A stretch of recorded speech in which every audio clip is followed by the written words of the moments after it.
지금 승리의 기쁨에 안주할 여유는 단 1초도 없습니다. 손흥민을 저지하기 위해 방대한 데이터를 전수조사한 결과 지표상으로 메시보다 공략하기 까다로운 결정적 데이터를 우리는 확인했습니다. 휴스턴의 벤 올슨 감독은 LAFC와의 경기를 앞두고 발표한 분석 리포트가 현재 큰 화제가 되고 있습니다. 그는 리오넬 메시와 손흥민의 퍼포먼스 데이터를 정밀 대조하던 중 결정적인 데이터를 발견했다고 밝혔는데요. 뿐만 아니라 손흥민을 막을 수 있는 유일한 방법까지 제시하며 자신의 생각을 말한 것이 미국 현지에서 큰 관심을 받고 있는 상황입니다. 자세한 내용을 좋아요 버튼과 함께 살펴보겠습니다. 지난 시카고 파이어와의 개막전에서 거둔 2대1의 역전승은 우리 팀의 저력을 증명한 아주 값진 결과였습니다. 그 경기를 떠올려 보면 전반전에 먼저 실점을 허용하고도 포기하지 않았던 선수들의 투지가 정말 대단했다라고 생각합니다. 하지만 솔직히 말씀드리면 지금 제 머릿속은 그 승리의 기쁨에 머물러 있을 여유가 전혀 없습니다. 다가오는 LAFC와의 경기, 특히 손흥민 선수를 어떻게 막아낼 것인가에 대한 고민이 저를 밤마다 잠 못 들게 하고 있습니다. 매일 밤 전술 영상을 돌려보고 코칭 스태프들과 끝없는 회의를 거듭하고 있는 상황입니다. 솔직히 말씀드려서 손흥민 선수가 가진 위협은 단순히 한 명의 공격수를 상대하는 차원의 문제가 아니라고 생각합니다. 데이터를 보면 이 긴장감이 결코 과장이 아니라는 걸 아실 수 있을 겁니다. 손흥민 선수는 지난 시즌 MLS에 합류하자마자 단 13경기에서 12골과 4도움을 기록하며 리그 전체를 뒤흔들었습니다. 잠시 이 수치에 대해 생각해 보십시오. 13경기에 12골이라는 건 거의 매 경기마다 골을 넣었다는 뜻 아니겠습니까? 여기에 4개의 도움까지 더하면 총 16개의 공격 포인트를 기록한 건데 이게 풀타임으로 뛴 것도 아닌 상황에서 만들어낸 수치라는 점에서 정말 놀라울 따름입니다. 손흥민의 효율성은 공포스럽기까지 하다고 생각합니다. 대략 1시간 남짓마다 하나의 공격 포인트를 생산하는데 이건 전성기 기록에 근접한 수치입니다. 수비하는 입장에서 이것이 얼마나 큰 부담인지는 굳이 설명하지 않아도 아실 거라고 생각합니다. 특히 최근 레알 에스파냐와의 1차전 경기에서 보여준 퍼포먼스는 정말 경악할 수준이었습니다. 전반전만으로 골과 다수의 도움을 기록하며 거의 만점에 가까운 평점을 받았거든요.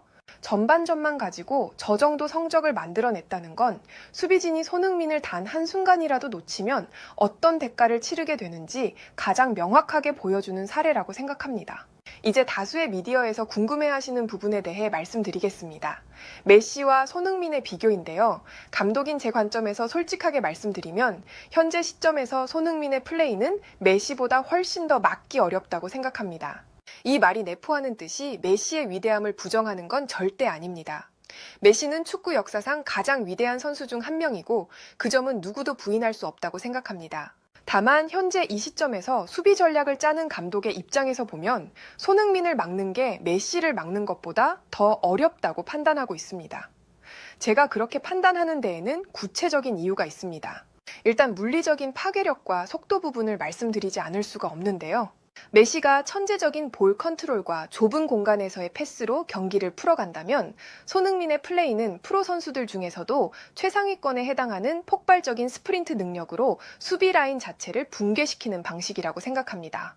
한순간의 가속으로 수비수를 완전히 따돌리고 골문 앞에 도달하는 손흥민의 모습을 여러분도 많이 보셨을 거라고 생각합니다.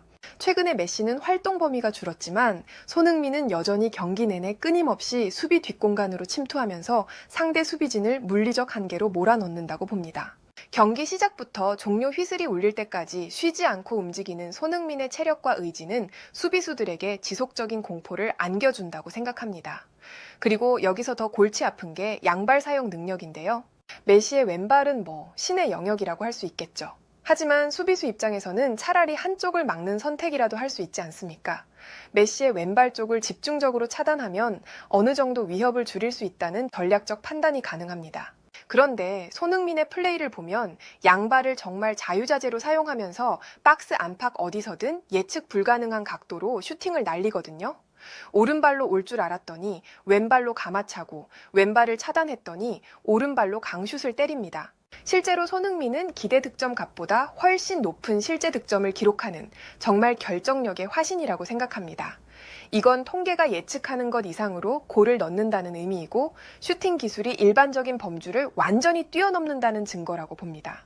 거기다 최근 맞대결 결과까지 보면 더 할 말이 없어집니다.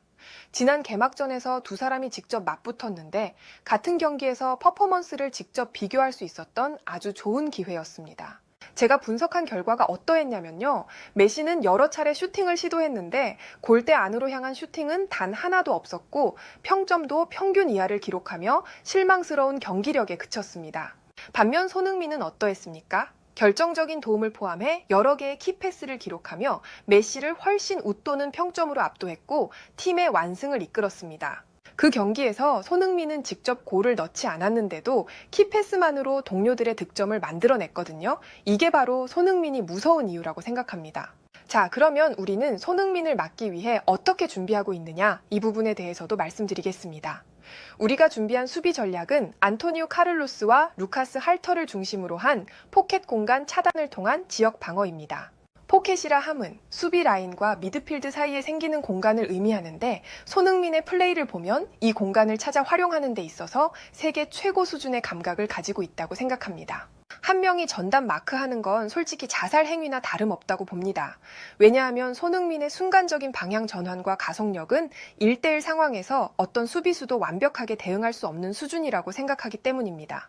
따라서 우리는 숫자로 대응할 겁니다. 손흥민이 특유의 가마차기 궤적을 그리지 못하도록 숫자를 확보해서 슈팅 각도를 원천 봉쇄할 계획입니다.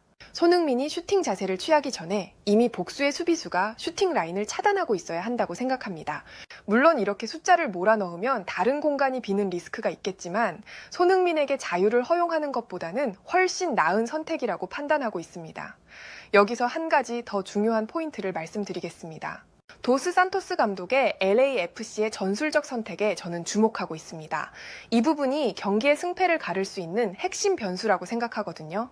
만약 도스 산토스 감독이 손흥민에게 직접 골문을 타격하고 경기를 매듭짓는 피니셔 역할 대신 동료들에게 공간을 열어주는 미끼 같은 역할을 부여한다면 그건 솔직히 우리 휴스턴에게 찾아올 수 있는 최고의 행운이자 승리의 열쇠가 될 거라고 생각합니다. 이 말의 의미를 좀 더 자세히 설명드리면요. 손흥민이 직접 공을 잡고 마무리하는 주역으로 뛸 때 손흥민의 플레이는 MLS 역사상 가장 강력한 위협이 된다고 생각합니다. 반면에 손흥민이 조연처럼 물러나서 수비를 유인하는 역할에만 머물러 준다면 우리 수비진은 비로소 한숨을 돌릴 수 있을 거라고 생각합니다. 물론 손흥민을 미끼로만 쓰기엔 손흥민의 재능이 너무나 압도적이거든요.